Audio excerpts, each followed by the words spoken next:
Assalamualaikum warahmatullahi wabarakatuh.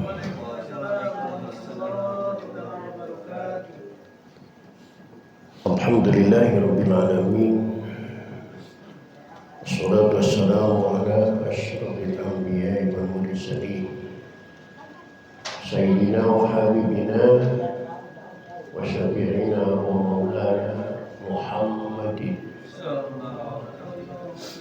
wa ala alihi wa ashabihi ajma'in. La hawla wa la quwwata illa billahil aliyyil azim. Amma ba'd. Qad qala ta'ala bi ayatihil karim. A'udzu billahi minasyaitonir rajim. Bismillahirrahmanirrahim. Wa ma khalaqtul jinna wal insa illa liya'budun. Shadaqallahul azim. Bapak-bapak dan ibu-ibu, segenap pengurus dan jamaah Masjid Jami Al-Munawwarah, bil khusus yang hadir taklim pada kesempatan malam Jumat yang mulia ini, yang saya hormati dan yang saya muliakan. Semoga dengan asbab hadirnya di majlis taklim kita mendapatkan kemuliaan dari Allah Subhanahu wa taala. Puji serta syukur mari kita panjatkan kehadirat Allah. Shalawat serta salam mari kita terus sanjungkan ke hadirat Rasulullah Muhammad sallallahu alaihi wasallam. Hadirat rahimakumullah. Lanjutan taklim kita pada malam ini melanjutkan metodologi fikih dengan kitab Fathul Qorib, dengan yang tayang di layar itu kitab Tausyekh sebagai syarahnya. Malam ini kitab yang kita kaji adalah di halaman 6. Di halaman 6 baris terakhir paling bawah ada kalimat summa dzakarul musannifu annahu mas'ulun. Silakan dicari dan diperhatikan, dan kita buka saja taklim ini dengan sama-sama membaca Ummul Quran surah Fatihah seraya berharap kepada Allah Subhanahu wa taala semoga dengan asbab membaca Fatihah Allah berkenan mengampuni dosa dan kesalahan yang pernah kita lakukan. Amin. Terutama ampunan ini kita juga mohonkan kepada Allah untuk ayah dan ibu kita, orang-orang tua kita, keluarga kita, saudara-saudara kita, muslimin dan muslimat. Semoga diampuni semua dosa dan kesalahan oleh Allah dan terima amal ibadahnya Allah Subhanahu wa taala. Dan bagi kita yang masih hidup dengan niat azam akan selalu hadir di majlis taklim, semoga Allah berikan kepada kita panjang umur yang disertai dengan sehat walafiat, dihiasi dengan rezeki yang jembar untuk bekal ibadah kita kepada Allah Subhanahu wa taala. Bismillah Rasulillah wa bi barakati mu'alif dan kita wa siril Fatihah. A'udzu billahi minasyaitonir rajim. Bismillahirrahmanirrahim. Alhamdulillahirabbil alamin. Arrahmanir rahim. Maliki yaumiddin. Iyyaka na'budu wa iyyaka nasta'in. Ihdinas siratal mustaqim. Shiratal ladzina an'amta 'alaihim ghairil maghdubi 'alaihim waladdallin.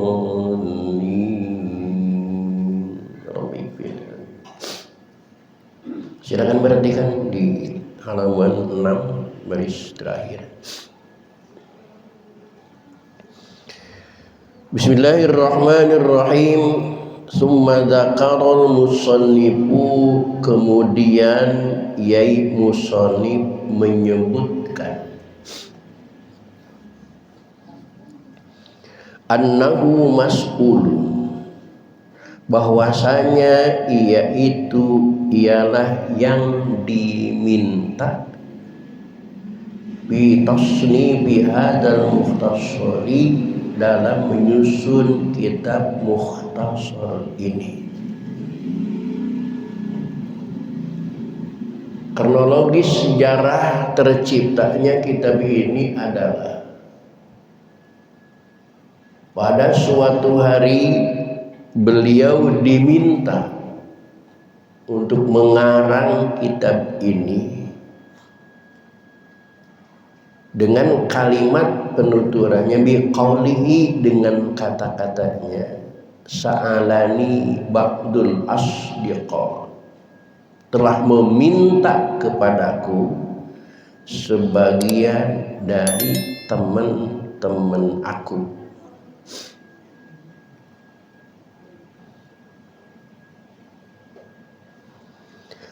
Asdiqo itu segat jama dari mufradnya jam'u shodiqin, ialah jamaknya lafaz shodiqin, isdaq asdiqo. Kalau di kita namanya disebut sahabat, teman akrab. Definisinya shodiq, definisinya sahabat, definisinya teman akrab, lihat di layar. Wa huwa man yafrahu li farhika wa yahzanu li huznika. Itu definisi shodiq, teman. Adalah orang yang ia berbahagia karena melihat kebahagiaan kita. Ketika kita bahagia, dia juga ikut bahagia. Sebaliknya, wa yahzanu, dan dia merasa sedih lihuznika, kalau ngelihat kita sedih. Itu shodiq. Berbeda nanti dengan musuh. Kalau musuh, man yafrahu lihuznika wa yahzanu lifarhika. Musuh itu akan berbahagia kalau ngelihat kita sedih, dan juga dia merasa sedih, menderita kalau melihat kita bahagia. Itu bedanya. Shodiq man yafrahu li farhika wa yahzanu li huznika. Itu teman.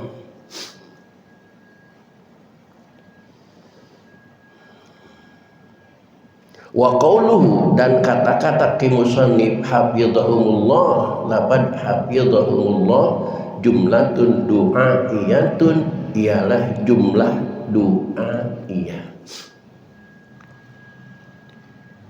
Tanpa diminta oleh para sahabatnya, tidak mungkin ulama ini, musannif ini mengarang kitab ini. Maka Bapak jangan merasa ribet, jangan merasa aneh, ribet amat gua harus disuruh-suruh, jangan. Seorang santri untuk belajar ngimamin ke depan, kami di pondok pesantren diajarkan jangan nyelonong ke depan tanpa ada perintah. Itu kode etik santri. Tidak ada santri yang nyelonong mau ngimamin tanpa ada perintah. Bahkan saya secara pribadi, kalau kamu ada di daerah orang, kata guru sarah kayak kiai saya, suruh ngimamin sama imam di situ, sama tokoh di situ. Kalau cuman baru satu kali disuruh, maka jangan ngimamin, silakan nak ngimamin, jangan mau. Kecuali sudah 3 kali disuruh, baru silakan. Itu kode etik santri. Jadi nggak nyelonong santri. Seperti ini.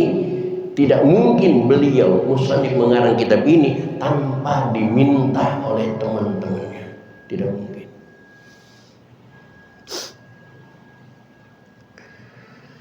Permintaan asdiqo kepada Yai musannif ini an a'mala mukhtasar, supaya saya membuat sebuah kitab mukhtasar, kata Yai musannif. Apa mukhtasar? Definisi mukhtasar adalah huwa ma qalla lafzuhu wa kasura maknahu, yaitu kitab yang sedikit lafadznya dan banyak maknanya. Itu mukhtasar, singkat padat. Mukhtasar itu singkat. Maka kalau ada orang sambutan Beliau mengatakan bil ikhtisar saja ya, itu artinya dengan singkat tapi padat.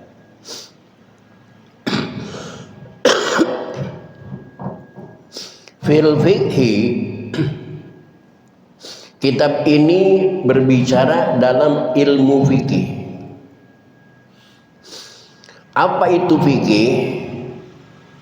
Fikih adalah lughatan al-fahmu, ialah menurut bahasa fikih itu paham, ngerti, sekadar ngerti. 10 ditambah 2 berapa? Kok ada kayak yang ketawa? 13 apa 12? 13 kali. Hah? Presiden ngomongnya 10 tambah 2 13. Sekedar ngerti 10 ditambah 2 itu 12, bukan 13. Itu fikih.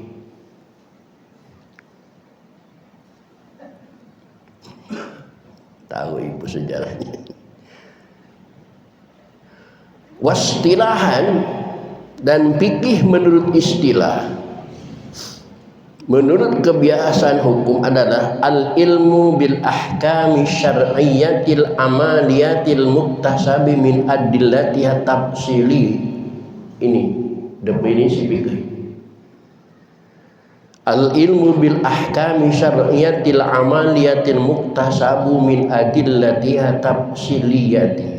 Al ilmu, seseorang itu mengetahui, paham, bil ahkami syar'iyyati, terhadap hukum-hukum syara', al amaliyati, yang mengenai amal lahir yang dikerjakan oleh badan, al muktasabu, yang diperoleh min adillatiha tafsiliyati, daripada dalil-dalilnya yang terperinci. Ilmu fikih adalah ilmu yang harus dipelajari secara detail, yang ukurannya bukan logika, tetapi ukurannya adalah adillatiha, ada dalil-dalil khusus. Seperti sholat. Sholat itu tidak ada logika yang masuk sama sekali. Kenapa manusia harus sholat? Tidak. Kenapa sholat duhur itu, sholat asar 4 rakaat, sholat subuh 2 rakaat? Nggak masuk akal. Yang masuk akal, sholat asar kena lagi capek, lagi lelah, lagi keringetan, sholat asar 2 rakaat masuk akal. Ini sholat asar, lagi capek, lagi lelah, lagi keringetan, 4 rakaat lagi. Kenapa nggak 2 rakaat aja? Tuker sama subuh. Subuh kan badan masih seger, baru bangun tidur, belum capek, belum lelah, belum keringetan. Kenapa? Cuma 2. Nggak ditukar aja sama asar. Subuh yang 4, asar yang 2. Setuju?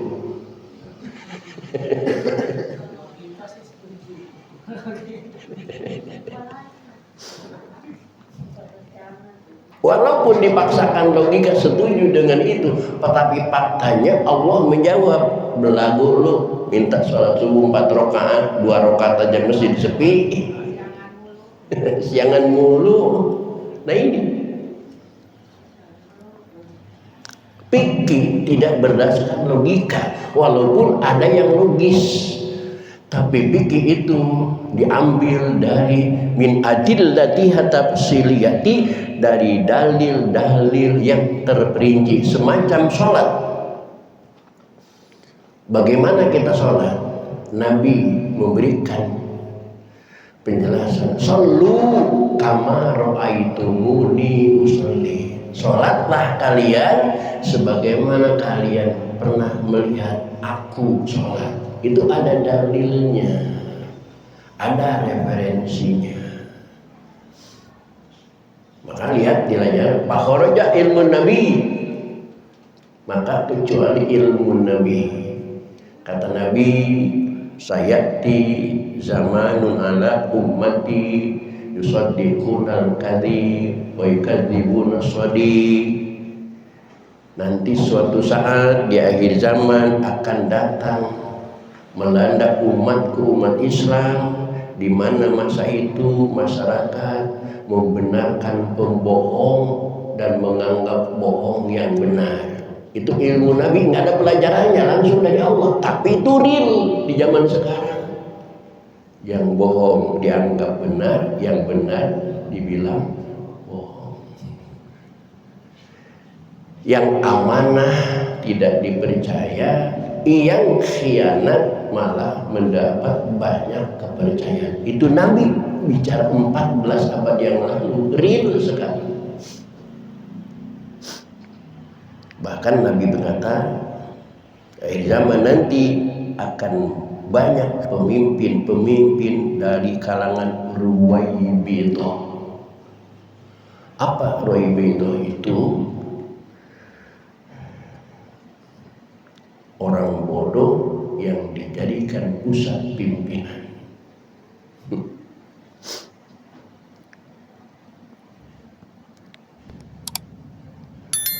Dan juga ilmu Jibril. Ilmu Jibril itu bukan diambil dari dalil, nggak ada dalilnya ilmu Jibril. Mengajarkan Quran kepada Nabi, dalilnya apa Jibril? Nggak ada. Itu memang langsung wahyu dari Allah Subhanahu wa ta'ala. Kalau kita harus tahu bagaimana rukun wudu, bagaimana rukun salat, harus ada dalilnya, at-tafsiliyat, harus dalil terperinci. Semacam sholat tadi, Rasul mengatakan Rasulullah kama ra'aitumuni usalli. Tapi ilmu Nabi Muhammad, ilmu Jibril, lihat laisa zalika minal adillah.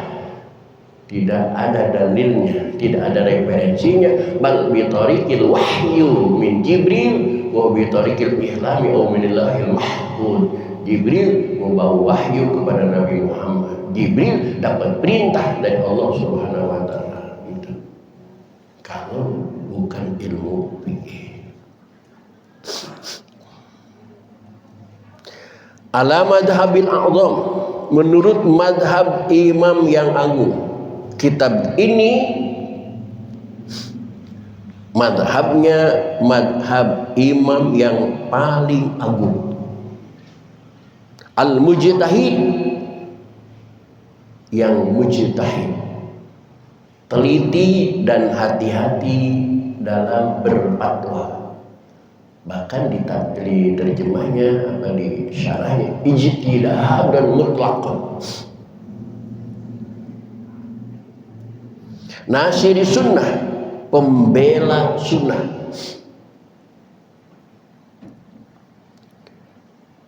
Wadin, dan pembela agama. Siapa beliau disebutnya? Abi Abdillah, disebutnya Abi Abdillah. Karena para ulama itu lebih dikenal dengan nama anaknya.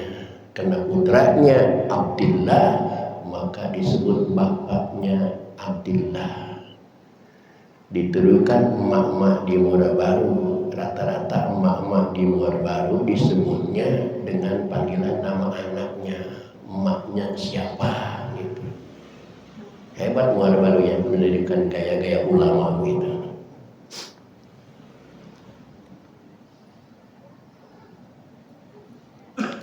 Nama yang sesungguhnya siapa? Muhammad. Imam Agung ini nama aslinya Muhammad. Putranya siapa? Bin Idris. Ayahnya bernama Idris. Idris itu putra siapa?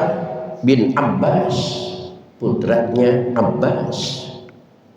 Abbas itu bin siapa? Bin Utsman. Putranya Utsman. Utsman itu siapa? Bin Syafi. Putranya Syafi. Maka Imam Syafi'i ini tidak melakop ayahnya, tidak melakop kakeknya, tidak melakop apa bapaknya kakek itu namanya, buyut, tapi bapak buyutnya yang dilakop, yang dikenal Imam Syafi'i, padahal namanya Muhammad bin Idris, ayahnya Idris bin Abbas bin Utsman bin Syafi'i. Kenapa tidak disebut Imam Idris? Kenapa tidak disebut Imam Abbas? Kenapa tidak disebut Imam Utsman? Kenapa tidak disebut imam yang lain, tetapi disebut Imam Syafi'i? Karena lihat, nisbatun li Syafi'i, Muhammad itu disebutkan di Syafi'i al-Madkur, wa hadal imam imamul a'immah fa innahu faqa fil ilmi wal amali wal wara'i wal zuhdi wal ma'rifati wal dukai. Karena Muhammad tadi itu banyak kemiripan dengan ayah, siapa itu kakeknya, buyut. Karena banyak kemiripan dengan buyutnya, bukan kemiripan dengan ayahnya yang bernama Idris, bukan banyak kemiripan dengan kakeknya yang bernama Abbas, tetapi banyak kemiripan dengan buyutnya yang bernama Syafi'i. Di mana kemiripannya? Nah, di sini. Fa innahu faqa, maka Muhammad ini banyak mirip dengan Syafi'i itu bil ilmi, di dalam ilmunya, wal amali, dalam amalnya, perbuatannya mirip dengan buyutnya, wal waroi, dan waroknya, menjaga dirinya mirip dengan buyutnya, wal zuhdi, zuhudnya, tapatnya, puasanya, rajinnya, wal ma'rifati, pengetahuannya, ma'rifatnya, wal dukai, kecerdasannya, wal hifdi, gaya nalarnya. Karena kan Imam Syafi'i itu 7 tahun sudah hafal Al-Quran. Wa nasabi aksara min sabihatan muslim. Jadi saya Imam Syafi'i, alhamdulillah, Imam Agung. Kita bersyukur Al-Munawwarah ini dulunya tempat para imam. Dulu pernah tinggal di Masjid Al-Munawwarah itu Imam Syafi'i, yang sekarang ada di rumah susu. Sekarang tinggal adanya Imam Thayyib. Dan yang masih ngaji sekarang Imam Hanafi. Kemana Imam Hanafi? Ini tempatnya para imam ini.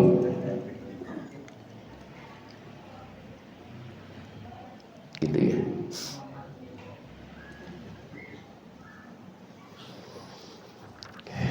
Asy-Syafi'i Wulida, yaitu dilahirkan di Ghuzah, di kampung Gazat, Palestina. Imam Syafi'i orang Palestina.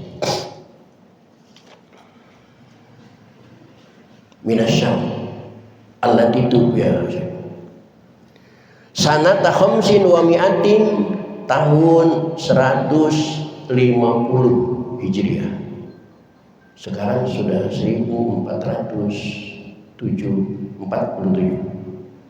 Imam Syafi'i dilahirkan tahun 150. Berarti udah lama ya.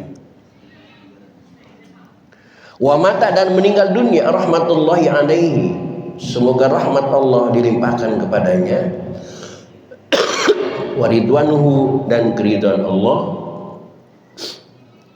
meninggalnya yaumal Jum'ah, pada hari Jumat, pertanda kesyahidan ulama yang bernama Muhammad bin Idris, yang dikenal dengan mazhab Syafi'i, meninggalnya pada hari Jumat. Mudah-mudahan kita bisa mengikuti syahidnya hari Jumatnya. Siapa yang yang pengen meninggal hari Jumat?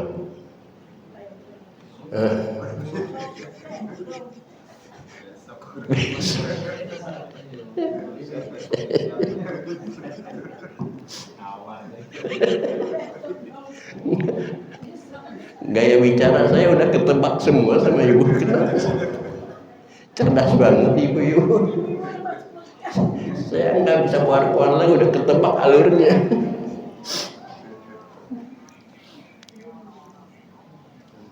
Sal kharajab di akhir bulan Rajab sanata arba'in wa mi'ataini tahun 204 Hijriah. Lahirnya Imam Syafi'i tahun 150, meninggal pada tahun 204. Berarti umur Imam Syafi'i itu cuma 54 tahun. Masih muda, ya Allah. Subhanallah. Haji Umar udah berapa ini? Udah 60. Masih kurang enggak? Kita mengayal masih kurang. Ternyata Imam Syafi'i umurnya harus 54 tahun. Keponakan saya kemarin ke Jipian, cuma umurnya juga 50 tahun. Masya Allah.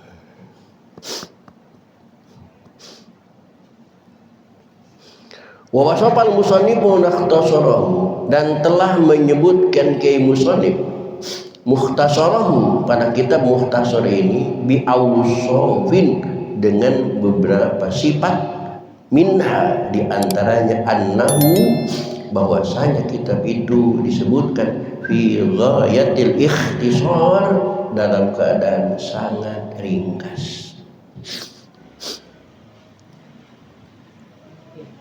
wa nihayatil ijaz, dan amat singkat, wal ghoyah wan nihayah, dan lafaz ghoyah dan lafaz nihayah itu lafzani, adalah dua lafaz mutaqaribani, yang berdekatan maknanya. Makanya saya sering sebut ada nisbat taraddu, ada nisbat tasyakku, ada nisbat mutaradifat, ada nisbat mutasyakika. Maka kalimat an-nabiyil ummi, nabi yang ummi, jangan sekali-kali dimaknakan nabi yang bodoh, walaupun salah satu makna ummi itu bodoh. Tetapi ummi itu nisbatnya nisbat mutaradifat, yang satu kalimat punya banyak makna. Ummi memang ada makna bodoh. Ummi juga ibu. Ummi untuk Nabi adalah bangsa Arab. An-Nabiyil Ummi, lihat surat Al-Imran.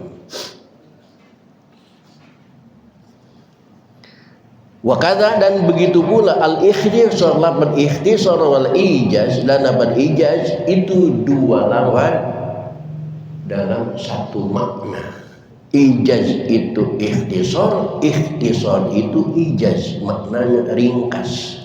Goyah itu nihayah, nihayah itu goyah, namanya sangat.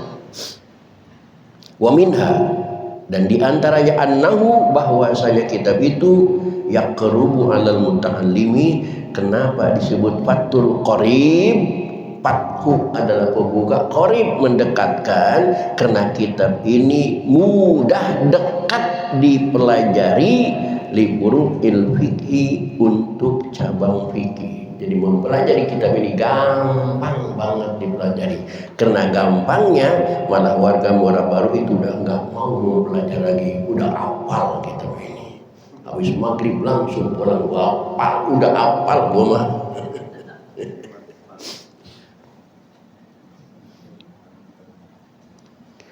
darsuhu membacanya, wa yasulu dan gampang alal mubtadi kepada orang yang baru belajar, hifdzuhu menghafalnya. Jadi dibacanya gampang, dihafalnya mudah katanya.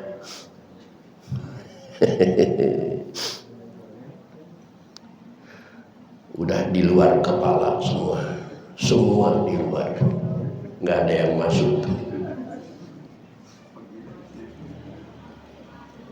Aistaghdaruhu mendatangkannya, ala dhahri qalbin di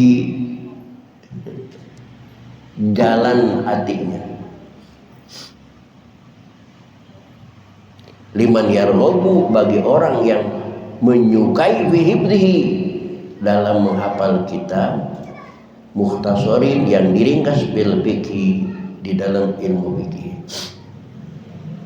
Nah, wasalani dan telah meminta pula kepadaku aidon ba'dul asdiqa sebagian teman-teman an aqsura fihi bil mukhtasar supaya saya memperbanyak padanya dalam kitab mukhtasar ini minat taksimati dari pembagian lil ahkamil fiqhiyati bagian-bagian hukum fikih.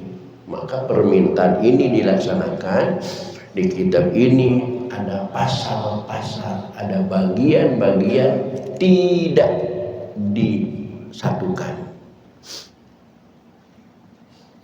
Wa min hasri dan dari pembatasan ayadul hisol yakni pembatasan beberapa perkara al wajibati yang wajib wal mandubati dan yang sunnah wa ghairiha dan lain-lainnya.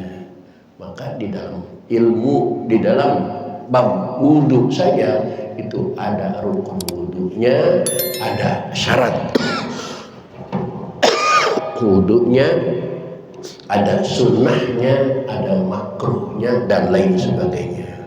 Maka karena yang minta ini asdiqo, yang minta itu teman akrab, fa ajabtuhu lalu saya mengabulkannya ila su'alihi permintaan teman-teman itu bidzalika tentang yang demikian. Tujuannya apa? Taliban nisawa yang mencari pahala minallahi ta'ala dari Allah subhanahu wa ta'ala jazaan sebagai balasan ala tasnifi hadzal mukhtasar atas penyusunan kitab mukhtasar ini. Dipenuhilah permintaan teman-temannya, maka dikaranglah sebuah kitab yang bernama Mukhtasar yang kita kenal dengan Fathul Qarib. Raghiban dengan menginginkan ilallahi ta'ala kepada Allah subhanahu wa ta'ala bil i'anati dalam pertolongan. Tetap Kiai Musholeh itu ketika mau mengarang kitab ini minta tolong kepada temannya agar membantu doa supaya Allah memberikan pertolongan kepada beliau. Tidak langsung oke siap laksanakan, enggak. Mohon doanya supaya Allah memberikan pertolongan. Fil i'anati dalam pertolongan min fadlihi dari karunia Allah ala tamami hadzal mukhtasar untuk kesempurnaan kitab mukhtasar ini wa fi taufiqi dan dalam memberi taufik lis-shawabi pada yang benar. Karena pemikiran manusia itu kadang-kadang benar, kadang-kadang salah, kadang-kadang enak, kadang-kadang ruwet. Makanya ngimamin juga kadang-kadang lebih rokaat, kadang-kadang kurang rokaatnya. Maka mestinya kalau Ustadz ngimamin salah rokaatnya jangan diomongin, tapi diajak ngomong. Ini salah rokaatnya diomongin, mana Ustadz kok sholatnya salah rokaatnya, gue juga tahu. Bukan Ustaz nggak tahu, bukan. Manusia mesti diajar ngomong. Pak Ustaz, lagi ada apa sih persoalannya sampai lupa rokaat? Mestinya ada ngomong, jangan diomongin.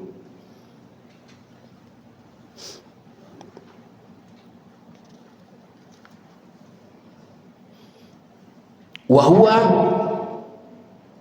dan shawab itu didul khata, ialah lawannya khata atau salah. Annahu ta'ala, sesungguhnya Allah subhanahu wa ta'ala, ala ma yasha'u, atas apa yang dikehendakinya, ayuridu, yang dikehendakinya, qadirun, yang maha kuasa, qadirun, yakni yang kuasa.